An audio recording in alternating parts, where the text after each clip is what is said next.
কোনো স্কুলে ছাত্র সংখ্যাকে 5, 8, 20 দ্বারা ভাগ করলে প্রত্যেকবারই 4 জন ছাত্র অবশিষ্ট থাকে। ওই স্কুলের ছাত্র সংখ্যা কত? ঠিক আছে, তাহলে আমরা এর প্রথমে লসাগু বের করে নিই। 5, 8, 20।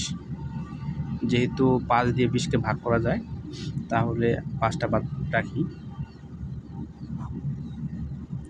4 দিয়ে ভাগ করলে 2, এখানে 5, 2টাই মৌলিক সংখ্যা, আর ভাগ করার প্রয়োজন নেই। 4 দুগুণে 8, 8-এর সাথে যদি আমরা 5 গুণ করি 40। ঠিক আছে, এটা হলো আমাদের লসাগু।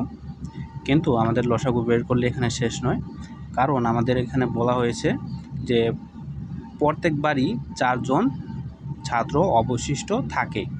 যেহেতু অবশিষ্ট থাকে, আমাদের ওই অবশিষ্ট সংখ্যাটা এখানে যোগ করতে হবে, 44 জন। এটাই হবে আমাদের এই প্রশ্নের উত্তর।